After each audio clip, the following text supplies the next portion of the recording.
사랑합니다.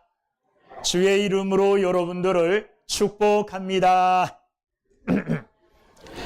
요즘은 군인들도 군대 생활 할 만한 것 같아요. 월급도 제법 많은 것 같습니다. 그리고 제법 많은 자유가 주어지는 것 같아요. 뭐 핸드폰도 쓸 수 있고, 뭐 먹고 싶은 거 있으면 마음대로 사 먹을 수 있고. 그런데 제가 군대 생활할 때만 해도 사실 먹고 싶은 건 마음대로 못 먹었고, 군에서 하고 싶은 건 마음대로 못 했어요. 그래서 군인들의 소망이 뭐냐 하면 휴가예요, 휴가.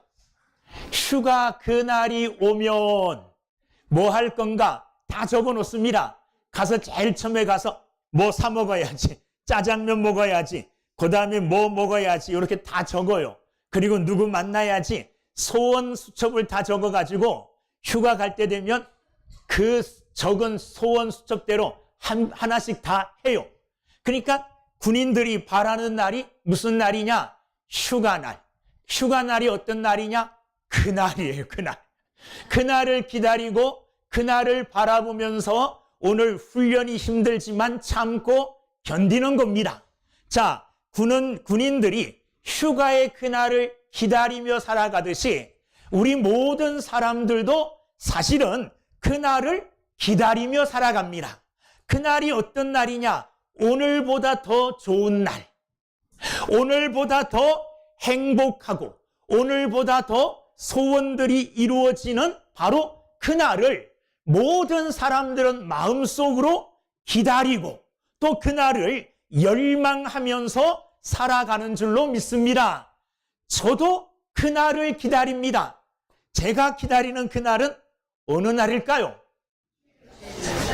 네, 궁극적으로는 주의 날, 빨리 죽으라는 말 같기도 하고 주님이 빨리 재림하셔서 이 땅 삶을 빨리 마치라는 말 같기도 하고 여하튼 궁극적으로는 주의 날을 사모하고 기다립니다. 그 다음에 쭉 조금 더 앞으로 와서 기다리고 있는 날은 은퇴하는 날이에요. 은퇴하는 날까지 주어진 사역, 주어진 사명 열심히 감당해서 사무엘이 했던 말처럼 사무엘이 마지막에 은퇴하면서 한 말이 누가 나한테 할 말 있으면 한번 해봐라, 이렇게 이야기했거든요. 그 말을 들을 수 있을 정도로 최선을 다하여 마지막까지 사명을 감당하는, 그러니까 사명 감당하며 기다리는 그날이 있어요. 그날이 모든 사람들은 사실 그날이 있습니다. 가깝게도 그날이 있고 조금 멀게도 그날이 있고 아주 먼 그날도 있어요. 바로 오늘보다 더 나은 그날을 소망하며 기대하며 살아가고 있다는 겁니다. 오늘 우리가 읽은 이사야 12장 1절부터 6절까지 돼 있는데 1절과 4절에 보면 그날에 그래요. 4절 말씀에도 뭐라고 말합니까? 그날에 그렇게 말하죠. 이사야 전체를 읽어보면 그날에 또는 그때에 하는 같은 의미의 말이 64번인가 굉장히 많이 나와요. 그날. 그러니까 이사야 선지자가 이 성경을 쓰면서 이스라엘 백성들에게 이 성경을 기록하면서 그날을 뭐 하라고 이야기하는 겁니까? 그날을 바라보며 살라는 거예요. 구체적으로 실제적으로는 이스라엘 백성들에게 그날을 이야기하는 그 날은 지금 이스라엘 백성들은 바벨론에 포로로 끌려간 상태에 있어요. 포로로 끌려간 이스라엘 백성들이 기다리는 그날은 포로에서 돌아오는 날이에요. 그러니까 포로에서 돌아오는 그날을 바라보고 사는 거예요. 그리고 그날을 바라보고 기다리고 살면서 그날을 소망하며 마음에 소망을 가지고 살라는 그런 의미가 포함이 되어 있습니다. 또한 그날은 궁극적으로 아주 먼 미래에 있는 것 같지만 내 삶에 혹시 그날이 올까? 이렇게 의심스럽기도 하지만 우리가 기다리는 그날은 예수님께서 다시 재림하셔서 이 땅의 악한 것들이 싹 다 사라지고 하나님의 나라가 임하여 영원한 하나님 나라에서 영생 복락을 누리는 바로 그날이죠. 그날을 소망하는 거예요. 그래서 그날은 구체적으로 실제적으로 이사야에 나오는 말씀은 바벨론에서부터 회복되어지는 그날이에요. 그런데 오늘 이사야 11장 10절에 보면 바로 그 전입니다. 10절에 보면 그날에 이새의 뿌리에서 한 싹이 나서 만민의 기치로 설 것이요 열방이 그에게로 돌아오리니 그가 거한 곳이 영화로우리라. 그날은 언제입니까? 예수님이 오시는 날이에요. 이스라엘 백성들은 메시아가 재림하셔서 자신들의 모든 고통과 슬픔을 다 어루만져 주시고 하나님이 주시는 축복의 날을 메시아가 열어줄 것을 기대하고 사는 거거든요. 11장 10절 그날에 이새의 뿌리에서 한 싹, 이새의 뿌리의 한 싹은 누구를 이야기합니까? 예수님을 말씀하시죠. 그러니까 예수님이 오실 것이라는 예수님의 탄생을 예언한 것이 분명해요. 그러니까 그날은 아주 가까이에는 바벨론으로부터의 포로에서 벗어나는 것, 돌아오는 것, 이게 그날이고 또 먼 훗날 이루어질 예수 그리스도를 통한 우리에게 이루어질 하나님의 완성된 나라의 그날, 바로 그날을 이야기하고 있는 겁니다. 자, 그런데 1절에 보면 그날이라는 말 외에 시제에 대한 다른 두 가지 말도 있어요. 어떤 말이 나옵니까? 자, 그날에 내가 말하기를 여호와여 주께서 전에 시간적으로 전에는 어떠했다고요? 내게 하나님이 노하셨사오나 이제는 전에라는 말이 나오고 이제라는 말이 나와요. 전에는 어떠했습니까? 하나님께서 이스라엘을 향하여 노하셨다 이렇게 말씀하셔요. 그런데 이제는 주의 진노가 어떻게 되자고요? 돌아섰대요. 그리고 주께서 나를 아니하시오니 이렇게 말씀하고 계십니다. 자, 전에는 죄로 말미암아 하나님이 이스라엘 백성들을 향하여 진노하셨지만 이제는 하나님께서 그 진노를 거두어 주시고 또한 하나님께서 주의 백성들을 안위하여 주시는 이제 그날이 왔다는 겁니다. 자, 그러면서 12장 곳곳을 돌아보면 곳곳을 살펴보면 이런 말씀들이 나옵니다. 1절 말씀, 내가 주께 뭐 하겠다요? 감사하겠나이다. 마지막에 나오죠. 그리고 4절 말씀에 보면 그날에 너희가 또 말하기를 여호와께 뭐하라? 감사하라. 또 뭐하라? 그의 이름을 부르며 그렇게 이야기합니다. 그리고 그의 이름이 높다 하라. 그분의 이름이 참 높습니다. 이렇게 이야기하라는 겁니다. 5절 말씀에 보면 여호와를 뭐하라 그랬어요? 찬송할 것은 그렇게 이야기합니다. 6절 말씀에 보면 6절 시온의 주민아 뭐하라고요? 소리 높여 부르라 이렇게 이야기해요. 제가 지금 말씀드린 내가 주께 감사하겠나이다. 여호와께 감사하라. 그의 이름을 부르며 그의 이름이 높다 하라. 여호와를 찬송할 것은 소리 높여 부르라. 이 모든 말씀들은 다 하나님 앞에 감사하고 하나님 앞에 찬송할 것을 우리에게 권면하는 말씀이에요. 뭐 하라고요? 감사하라는 거예요. 뭐 하라고요? 찬송하라는 겁니다. 우리 그리스도인들은 구원받은 주의 백성들은 하나님을 향하여 항상 감사하는 삶을 살아야 됩니다. 감사하는 삶을 살 뿐만 아니라 그의 이름을 높이며 그의 이름을 부르며 그의 이름에 찬양하며 찬송하며 살아야 되는 것이 믿는 사람들의 기본적인 의무임을 오늘 우리에게 말씀하고 계십니다. 자, 그러면서 구체적으로 우리가 왜 하나님께 감사해야 되고 왜 하나님을 찬양하는 삶을 살아야 되는가, 그것을 오늘 우리에게 이야기해 주고 있습니다. 이유를 알아야 하거든요. 네? 내가 왜 하나님을 찬송해야 되지? 이유를 아는 사람은 찬송하지 말라 그래도 찬송할 수 있어요. 그죠? 이유를 알아야만이. 왜 그를 해야 되느냐? 이유를 알 때 우리는 자발적으로 기쁨으로 하나님을 찬양하고 하나님 앞에 감사하는 삶을 살게 될 줄로 믿습니다. 자, 그러면 구체적으로 무엇을 감사하고 구체적으로 어떻게 찬송해야 될까? 오늘 말씀을 통해서 저와 여러분들이 깨닫고 그렇게 하나님을 찬송하며 하나님께 감사하는 믿음의 삶을 사는 여러분들 다 되시기를 주의 이름으로 축원합니다. 자, 2절 말씀을 함께 읽어보겠습니다. 2절 시작. 보라, 나의 구원이시라. 내가 신뢰하고 두려움이 없으리니 주 여호와는 나의 힘이시며 나의 노래시며 나의 구원이심이라. 아멘. 거기 보면 하나님은 나의 구원이시라 이렇게 이야기해요. 여러분, 우리가 하나님을 찬양할 수밖에 없고 하나님께 감사할 수밖에 없는 이유는 하나님께서 나를 뭐 해주셨기에요? 구원해 주셨기 때문에 감사할 수밖에 없어요. 구원해 주셨기 때문에 찬송할 수밖에 없어요. 여러분, 구원받았다는 것은 구원받기 전에 나의 삶이 어떠했던가를 생각해 볼 때 구원이 얼마나 놀랍고 구원이 얼마나 감사한지 깨달을 수 있는 거예요. 1절 말씀에 전에는 이렇게 이야기했잖아요.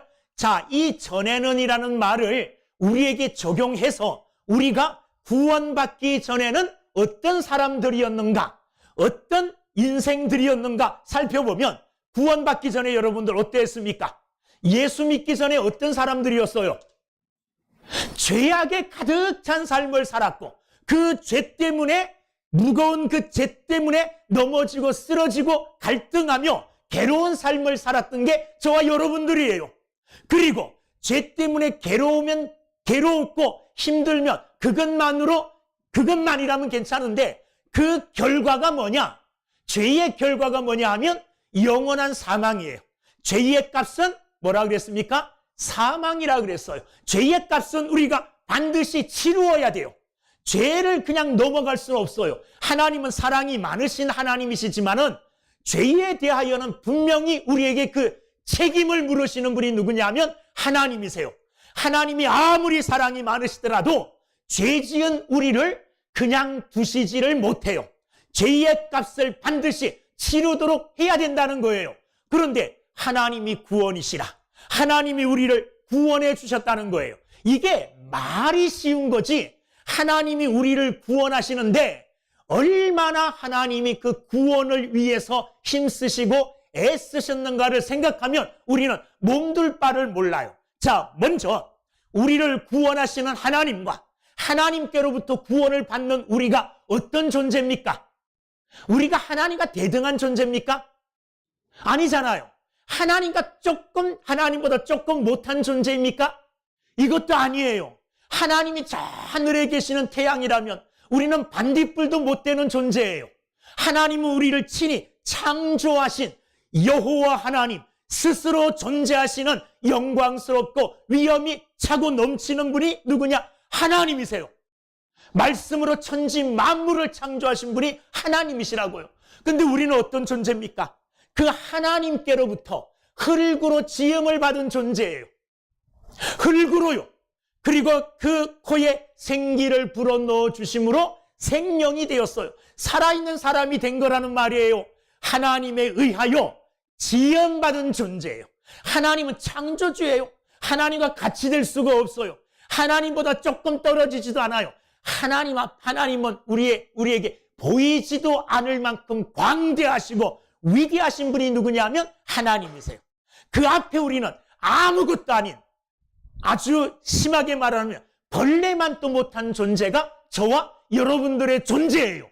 그런데 이런 보잘것없는, 이런 가치없는 우리 인생을 구원하시기 위하여 하나님이 어떤 일을 하셨습니까? 그냥 쉽게 하나님이 우리를 구원코자, 그래 내가 네 죄 용서해 줄게, 한마디로 이렇게 끝낼 수 있는 일이라면 쉽겠죠. 근데 그렇게 해결될 수 있는 일이 아니에요. 저와 여러분들이 지은 죄, 인생들이 지은 죄는 그런 한마디로 해결될 수 있는 게 아니라는 거예요. 그 죄가 얼마나 크고, 그 죄가 얼마나 위험하고, 그 죄가 얼마나 독하면 하나님이신 예수님이 오시지 않고는 해결될 수 없는 죄예요. 다른 방법으로 해결될 수 있는 길이 없어요. 만약에 하나님이신 예수님이 인간의 몸을 입고 이 땅에 오시는 길 외에 하나님이 더 쉽게 우리의 죄를 용서해 주시고 우리를 하나님의 백성 삼으시는 길이 있다면 말해보세요. 어떤 길이 있을까요? 없어요. 하나님도 다른 길이 없기에 하나밖에 없는 아들 예수님을 우리의 형상을 갖게 하시고 인간의 육체에 제한되어 있는 인간의 육체를 입고 하나님이신 예수님께서 이 땅에 오셨다는 거예요. 뭐 하기 위해서요? 저와 여러분들을 구원하시기 위하여. 쉽게 이루어지는 일이 아니에요. 보좌에 앉아 계실 예수님이 인간의 몸을 입고 이 땅에 오시는 그 일, 그 수고를 친히 하셔야만 되는 일이었다는 거예요. 저도 사실 부지런한 편은 못 됩니다. 그래서 게을러서 뭐 하기 싫어하고 그래요. 뭐 앉아있다가 냉장고에 가서, 아니 정수기에 가서 물 뽑아 먹기도 귀찮아가지고 누가 좀 해주면 안 될까? 시키고 싶은 이런 사람이에요. 뭐 꼼짝하기도 싫고. 여러분은 그렇지 않습니까? 다 귀찮아하고 다 게으른 면이 다 있어요. 그냥 빨딱빨딱 일어나서 아주 재빨리 이렇게 일을 이루어 나가는 그런 사람들은 머뭇거리고 주저하고 귀찮고 하기 싫고 이래요. 자리에서 잠깐 일어나서 소파에서 일어나서 냉장고까지 가서 물 꺼내 먹기도 싫어하는 전데, 그런데요, 구원을 이루시기 위해서요, 그 정도의 귀찮고 그 정도의 쉬운 일이 아닌 자신이 직접 인간의 몸을 입고 이 땅에 오시는 일을 예수님이 감당하셨어요. 그 일을 하셨어요. 그 일만 하셨을 뿐만 아니라요, 여러분, 전능하신 하나님께서 인간의 몸에 어떻게 보면 갇혀 있다고도 할 수 있어요. 인간의 육신 속에 그냥 30여 년을 머물러 계신다고 생각해 보세요. 답답할까요? 안 답답할까요? 답답해서 미칠 지경일 거예요. 그런데 그 인내의 시간 30여 년을 다 견디어내셨어요. 그거로 끝난 게 아니잖아요. 우리의 구원을 이루기 위해서 몸을 입고 이 땅에 오신 게 전부가 아니라 죄를 용서하시고 죄를 대신 짊어지시기 위하여 십자가의 고난을 감당하셨어요. 자신이 친히 창조한 인간들에게 침뱉음을 당하고 채찍질을 당하고 조롱을 당하는 이런 처지, 이런 일들을 다 겪으셨어요. 그뿐만입니까? 십자가에서 창에 찔림을 당하고 머리에 가시면류관을 쓰시고 손과 발에 못으로 박힘을 당하시고 십자가 위에서 몇 시간 동안 몸에 있는 피와 물을 다 쏟으시면서 육체의 생명을 끊으셨어요. 육체의 생명을 우리를 위하여 내어 주셨어요. 하나님의 구원, 하나님이 나의 구원이시고 하나님이 나를 구원해 주셨습니다. 감사합니다. 여기서 끝나지 마세요. 우리의 구원이 어떻게 이루어졌는지를 묵상하고 생각하면 하나님 앞에 감사하지 않을 수가 없어요. 감사하지 않을 수가. 여러분, 우리가 부모의 은혜에 감사할 때 부모가 나를 어떻게 낳으셨고 부모가 나를 어떻게 기르셨는지 잘 생각해 보면 감사할 수밖에 없어요. 언제 감사하느냐? 자기가 아이 낳을 때, 여자분들은 그때 엄마가 나를 낳을 때도 이런 고통을 감수하고 낳으셨겠구나. 애가 똥 싸고 울고 밤에 잠 안 자고 칭얼거리고 이럴 때 그 아이들을 돌볼 때 얼마나 힘들고 얼마나 괴로워요. 그런 것 실제적으로 겪을 때 부모님이 나를 기르실 때도 이러했겠구나. 부모의 은혜가 좀 실감나게 되는 거예요. 그냥 부모가 나를 사랑하고 내게 은혜를 베풀어 주셨다. 요거로 딱 끝나면 감사가 잘 안 돼요. 하나님께서 우리를 구원해 주셨어요. 우리를 구원해 주셨는데 우리를 구원해 주시는 이 구원의 일은 쉽게 이루어진 게 아니라 창세 전부터 성부 하나님, 성자 하나님, 성령 하나님이 함께 합의하셨어요. 계획을 짰어요. 하나님이 그 모든 계획의 주체가 되시고 성자 예수님께서 실제적으로 그 구원을 이루시는 분이 되시고 예수 그리스도 성자 하나님이 이루신 구원을 성령 하나님께서 각 사람들에게 적용시키는 이 일, 성부, 성자, 성령 삼위 하나님께서 저와 여러분들의 구원을 위하여 장세전부터 계획하시고 그 구원을 이루시고 지금도 그 구원을 성령 하나님은 각 사람 개인에게 적용시키며 이루어가고 계셔요. 그냥 된 게 아니에요. 이것을 쭉 생각하고 묵상하면요, 그 하나님의 은혜, 구원의 은혜, 이거 감사하지 않을 수가 없어요. 이거 구원의 은혜를 찬양하지 않을 수가 없어요. 여러분, 하나님이 여러분들을 구원하여 주셨습니다. 그 구원의 은혜를 생각하며 하나님을 찬송하고 하나님께 감사하는 믿음의 사람들이 다 되시기를 주의 이름으로 축원합니다. 자, 2절을 보십시오. 하나님은 나의 구원이시라. 하나님이 나의 구원이시기 때문에 내가 신뢰하고 두려움이 없으리니 주 여호와는 나의 힘이시며 나의 노래시며 나의 구원이심이라. 할렐루야. 하나님이 나를 구원해 주셨습니다. 그러므로 우리는 하나님께 감사하고 하나님을 찬양하지 않을 수가 없는 것입니다. 둘째는 우리가 하나님을 찬양하고 감사할 수밖에 없는 것은, 자, 3절 말씀 읽어보겠습니다. 3절 시작. 그러므로 너희가 구원의 우물들에서 물을 기르리로다. 아멘. 자, 구원은 한순간에 이루어집니다. 마치 어린 아이가 어머니 뱃속에서 출생하듯이 구원은 이루어져요. 그렇죠? 성경대로 말하면 예수 그리스도를 믿으면 구원 얻죠. 믿는데 오래 걸립니까? 사실 오래 걸리는 사람도 있어요. 그러나 오래 걸리지만 믿음, 중생하는 순간은 잠깐이에요. 순간적으로 구원 얻어요.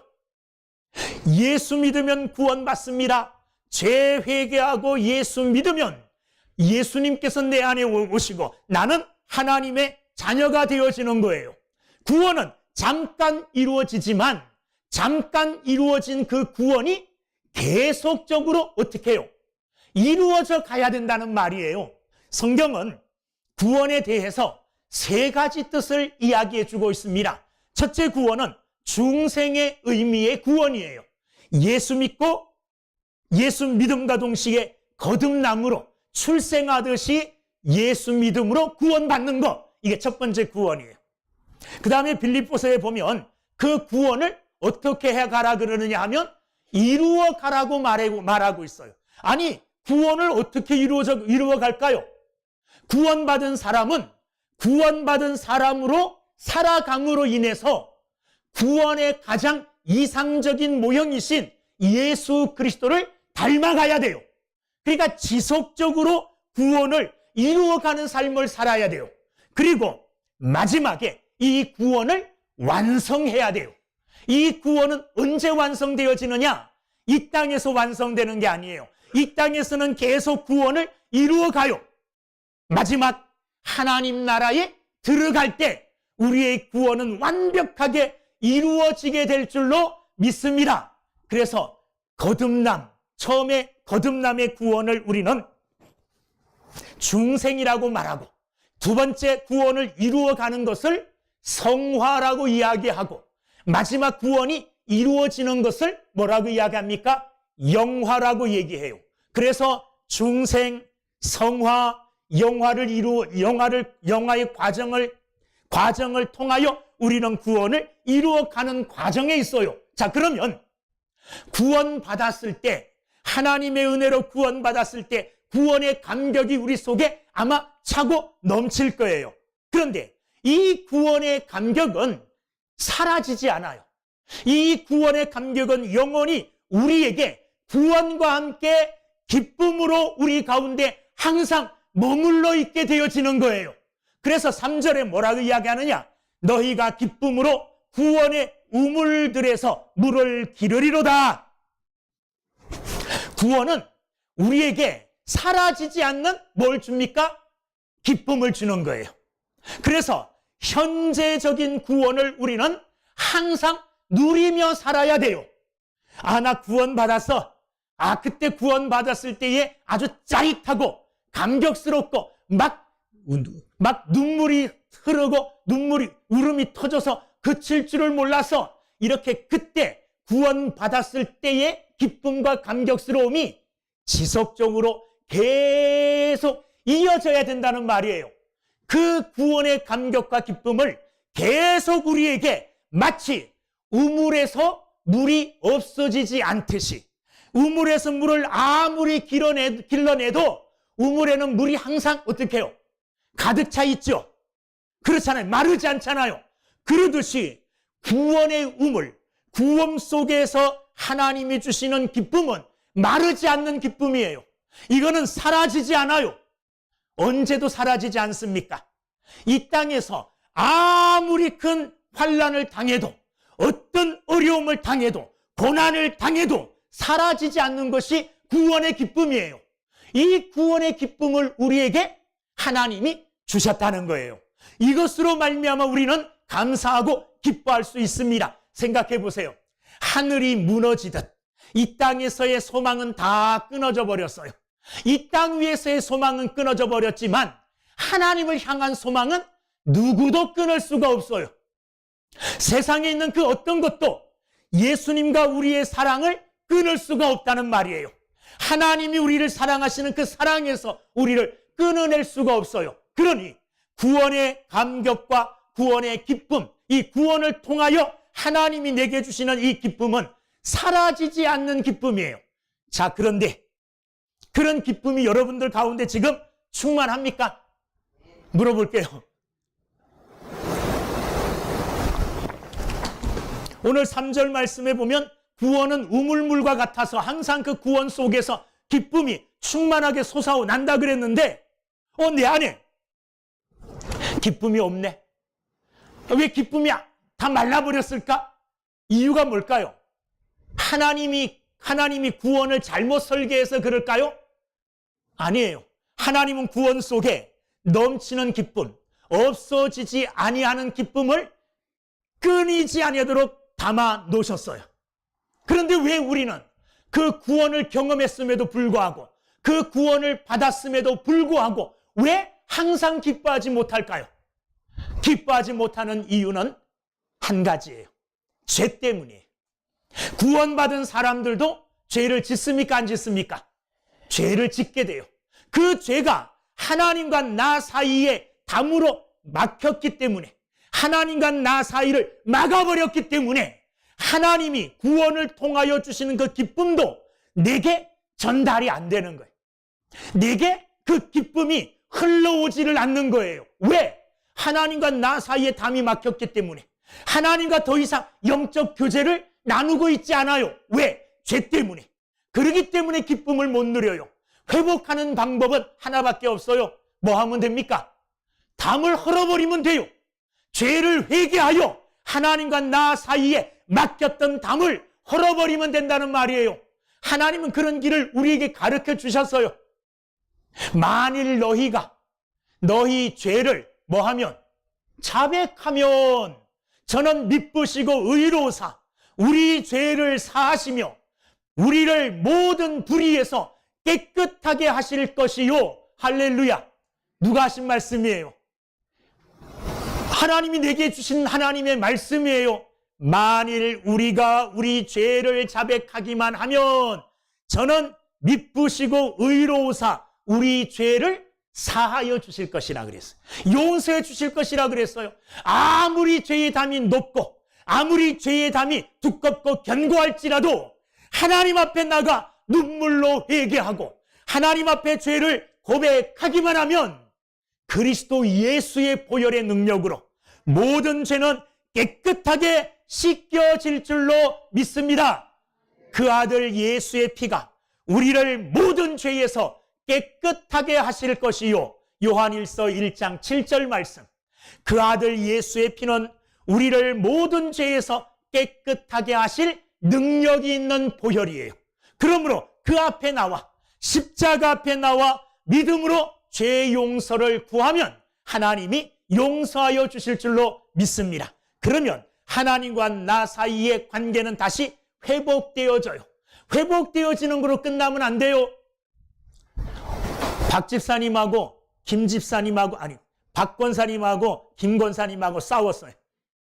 우리 교회 있나 모르겠지만 어쨌든 두 사람이 싸웠단 말이에요. 옆에서 지켜보던 이 권사님이 두 사람을 불러서 화해를 시켰어요. 아, 이제 그 잘못해서 서로 화해해. 잘못했다 그래. 서로 악수해. 악수했어. 악수만으로 안 돼. 한번 안아줘. 안아줬어요. 화해가 이루어졌죠. 그 다음에 이 두 사람이 계속 안 만나요. 그럼 화해 이루어진 게 소용이 있어요, 없어요?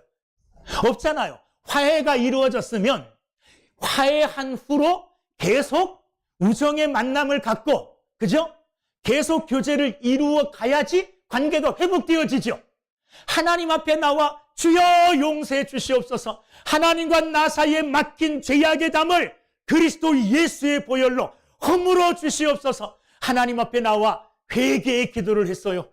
마음이 기뻐요. 예수님의 보혈이 내 죄를 다 깨끗하게 말씀대로 씻어 주신 것처럼 아주 시원해요. 그리고 끝이에요. 그러면 안 된다는 거예요. 계속해서 하나님과의 교제를 이루어 가야 돼요. 그래서 구원이라는 우물 속에는요, 하나님이 구원과 함께 구원 속에 다른 선물들도 이렇게 많이 집어넣어 주셨어요. 구원 속에. 그래서 구원 얻은 사람은 첫 번째로 항상 기뻐할 수 있어요. 구원 얻은 사람들은 두 번째로 하나님께 언제든지 나갈 수 있어요. 예배할 수 있다는 말이에요. 그 구원 속에 담겨있는 하나님의 선물들이에요. 구원의 우물 속에서 구원 속에 있는 하나님의 선물들을 하나씩 하나씩 길어 올리면 그것이 내 삶의 기쁨이 되고 그것이 내 삶의 은혜가 돼요. 구원 속에 하나님께로 나가는 길이 열려져 있잖아요. 예배할 수 있고요. 구원 속에 하나님께 기도할 수 있는 길이 열려 있잖아요. 구원받지 못했으면 하나님께 기도도 못해요. 그런데 구원받았기 때문에 하나님 앞에 나가 믿음으로 기도할 수 있는 거예요. 구원 속에 담겨있는 하나님의 또 다른 선물들이에요. 이 선물들을 구원의 우물 속에 있는 하나님의 이 놀라운 선물들을 날마다 길러 올려서 구원 속에 있는 그 놀라운 선물들로 인하여 여러분들의 삶이 영적으로 풍성해지기를 주님의 이름으로 축원합니다. 마지막으로 우리 안에 있는 이 기쁨과 하나님을 찬송하고 하나님께 영광을 돌려야 되는 이유는 우리 안에, 자 보세요, 내가 구원을 얻었어요. 세상에서 가장 귀한 거죠. 그죠? 구원을 얻었고 이 구원으로 말미암아 항상 기쁨이 충만한 삶을 살아요. 근데 옆에 있는 사람 보니까 세상에 찌들어서 매일매일 고달픈 삶을 살고 있어요. 그런데 나는 어때요? 그런 모든 짐들을 그리스도 예수의 보혈로 믿음으로 구원으로 다 이겨내고 지금 너무너무 행복한 삶을 살고 있어요. 저 사람은 아직도 세상 속에서 찌들고 힘든 무거운 짐을 지고 고통스럽게 살아가고 있어요. 어떻게 해야 될까요? 고소하다. 나는 이렇게 좋은 삶을, 기쁨이 항상 넘치는 삶을 사는데 저건 맨날 저렇게 힘든 삶을 사는 건 잘 살아라. 요렇게 해야 될까요? 아니죠. 내가 누리고 있는 이 기쁨, 내가 누리고 있는 이 복된 삶을 힘들고 어려워하는 저 사람에게도 뭐 해야 돼요? 전해줘야죠. 이 전함의 기쁨이 또 우리에게는 충만한 거예요. 이 전함의 기쁨과 이 전함의 은혜가 우리에게 또 놀랍습니다. 여러분, 성경은 받는 것보다 주는 게 더 좋은 것이라 그랬어요. 받을 때의 기쁨보다 남에게 베풀 때의 기쁨이 더 큰 겁니다. 내가 구원받음의 이 기쁨보다 남에게 이 복음을 전하여 다른 사람이 복음으로 인하여 구원받는 이것을 볼 때 우리의 기쁨이 더 큰 거예요. 우리의 은혜가 더 놀랍고 크게 되는 겁니다. 오늘 말씀을 보십시오. 4절 5절을 읽어보겠습니다. 시작. 그날에 너희가 또 말하기를 여호와께 감사하라. 그의 이름을 부르며 그의 행하심을 만국 중에 선포하며 그의 이름이 높다 하라. 여호와를 찬송할 것은 극히 아름다운 일을 하셨음이니 이를 온 땅에 알게 할지어다. 할렐루야. 하나님이 지극히 아름다운 일을 하셨어요. 하나님이 하신 아름다운 일 중에 최고는 뭡니까? 우리를 구원해 주신 일이에요. 우리를 구원해 주신 일이에요. 그 밖에도 하나님은 성경을 통해서 하나님이 하신 아름다운 일들을 많이 말씀하고 계셔요. 그 아름다운 일들을, 특별히 아름다운 일 중에 가장 최고의 아름다움인 나를 구원하신 이 복음의 놀라우신 진리를 만방에 만국에 선포하라. 우리 또한 그런 믿음을 가지고 살아야 돼요. 나 혼자 기뻐하고 나 혼자 즐거워하고 나 혼자 복을 받는 삶을 사는 것이 아니라 내가 이렇게 살아가는 것이 너무너무 행복해서 저 사람도 좀 저렇게 살았으면 좋겠다. 이런 마음을 가지고 전도하는 사람들이 돼야 될 줄로 믿습니다. 잘 고쳐지지 않는 병이 있어요. 저도 그거 하나 가지고 있는데 그게 뭐냐 하면 겨울만 되면, 아니 여름에도 체온이 떨어지면 두드러기가 나요. 이거 두드러기 때문에 저는 죽을 뻔도 했어요. 필리핀 가서 큰 호수를 건너야 되는데 이게 바람이 많이 불고 호수를 건너는데 옆에 장대를 달고 이렇게 건너기 때문에 이 호수 물이 튕겨서 저한테 다 덮쳐와요. 처음에는 참을 수 있었는데 좀 가니까 체온이 떨어져서 여기서부터 온몸에 막 두드러기가 나요. 옆에 같이 갔던 한 목사님은 자기만 우의를 덮어 쓰고 있어요. 아, 나 이렇게 불편해서 죽을라 그랬는데 그 사람은 이런 병이 없기 때문에 좀 나한테 양보해도 되는데 양보 안 해요. 물 한 방울 안 묻히려고 그냥 딱 덮어 쓰고 꼼짝 안 하고 저는 다 맞고. 저 불치병이에요. 안 고쳐져요. 근데 어느 날 이런 이야기를 했더니 누군가가 자기가 이렇게 해서 고쳤대요. 나한테 얘기해 줬을까요? 안 했을까요? 얘기해 줬죠. 자기가 고통당하다가 고침받은 이 이야기를 나한테도 해주더라고요. 그렇게 해봤는데 안 되더라고요. 그 사람한테만 되는 거예요. 그런데도 그 사람은 내가 그 병에 낫기를 바라서 내게 그 이야기를 해줬어요. 여러분, 하나님만이 구원이십니다. 하나님이 나를 구원해 주심으로 그 구원의 감격과 기쁨이 내 전 삶에서 떠나지 않고 있어요. 그 기쁨 속에 살아가고 있어요. 이것을 어떻게 해야 될까요? 주변에, 만방에, 이웃에게 열심히 전파하며 삶으로 전파의 기쁨, 나눔의 기쁨을 누리며 살아가는 여러분 다 되시기를 주님의 이름으로 축원합니다. 기도하겠습니다.